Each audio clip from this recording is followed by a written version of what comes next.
আসসালামু আলাইকুম ভিউয়ার্স, আরেকটি নতুন ভিডিও নিয়ে আপনাদের সামনে উপস্থিত হলাম। আজকের ভিডিওতে আমি আলোচনা করব দেশি মুরগি যদি পাতলা পায়খানা করে তাহলে এর কারণ কি এবং সঠিক সমাধান। আপনারা যারা দেশি মুরগি পালন করে থাকেন বা যে কোনো ধরনের মুরগির একটি কমন সমস্যা, সেটা হলো মুরগি পাতলা পায়খানা করে। তবে মুরগির যখনই পাতলা পায়খানা হবে এর সাথে কিন্তু আপনাদের মুরগির অন্যান্য লক্ষণগুলো দেখতে হবে এবং সেই লক্ষণ অনুযায়ী দেখে আপনাদের খুব দ্রুত চিকিৎসা করা অত্যন্ত জরুরি। কারণ মুরগি পাতলা পায়খানা করলে কিন্তু অনেক মারাত্মক রোগের কারণেও এই পাতলা পায়খানাটা করে থাকে। এখন আসলে বুঝতে হবে আসলে কি কি কারণে মুরগি পাতলা পায়খানা করে থাকে। সর্বপ্রথম যে কারণটা সেটা হলো মুরগিকে যদি অতিরিক্ত গরম লাগে, সেটা যে কোনো ধরনের মুরগিকে প্রচণ্ড গরম লাগলে মুরগি কিন্তু পাতলা পায়খানা করে। সেক্ষেত্রে মুরগি স্ট্রোক করে মারা যেতে পারে, কিন্তু এমনিতেই মারা যাবে না। তবে মুরগি কিন্তু কোনো ঝিম মারবে না বা অন্যান্য কোনো লক্ষণ প্রকাশ পাবে না। সেক্ষেত্রে আপনারা ভিটামিন সি ব্যবহার করবেন 1 গ্রাম 1 লিটার পানিতে, আর একবেলা আপনারা স্যালাইন ব্যবহার করবেন 1 গ্রাম 1 লিটার পানিতে। এবং আপনারা ঘরোয়াভাবে লেবুর রস ব্যবহার করতে পারেন। আধা পরিমাণ লেবুর রস আপনারা 1 লিটার পানিতে ব্যবহার করবেন। এরপরে যেটা সেটা হলো, যদি পানি বা খাবারের সমস্যা হয়, অর্থাৎ কোনো কারণে যদি প্রচণ্ড নোংরা পানি মুরগি খেয়ে ফেলে, সেক্ষেত্রে কিন্তু এই পেটের সমস্যা হয় এবং মুরগি পাতলা পায়খানা করতে পারে। সেক্ষেত্রে অবশ্যই আপনারা পানিতে পিএইচ ব্যবহার করবেন 1 মিলি 2 লিটার পানিতে 2 থেকে 3 দিন, আশা করি প্রবলেমটা ঠিক হয়ে যাবে।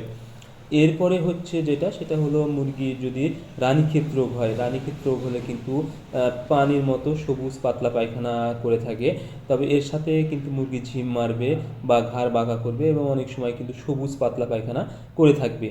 সেক্ষেত্রে বুঝতে হবে মুরগির রানীক্ষেত রোগ হয়েছে। আরেকটি বড় বিষয় সেটা হলো, মুরগি কিন্তু অনেক ঝিম মেরে এবং মারা যেতে পারে। সেক্ষেত্রে দ্রুত কিন্তু চিকিৎসা করা অত্যন্ত জরুরি।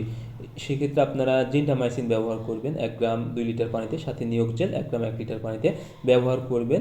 এবং একবেলা আপনারা টক্সিন বাইন্ডার ব্যবহার করবেন 1 মিলি 1 লিটার পানিতে। এই 3টা ওষুধ আপনারা 3 দিন ব্যবহার করবেন, আশা করি এই সমস্যাটা ঠিক হয়ে যেতে পারে। এরপরে মুরগির প্রচণ্ড যদি কৃমি হয় তাহলে কিন্তু এই মুরগি পাতলা পায়খানা করে। তবে কৃমি হলে আপনারা বুঝতে পারবেন মুরগির শরীর রুক্ষ হয়ে যাবে, ওজন অনেক কম আসবে এবং দেখা যাবে মুরগি কিন্তু মাঝে মাঝে বমি করবে, অর্থাৎ মুরগি যে খাবারটা খাবে তা মুখ দিয়ে কিন্তু বের করে দিবে। এরকম লক্ষণ দেখলে বুঝতে পারবেন যে মুরগি কৃমি হয়েছে। সেক্ষেত্রে আপনাদের কৃমির ডোজ করা অত্যন্ত জরুরি।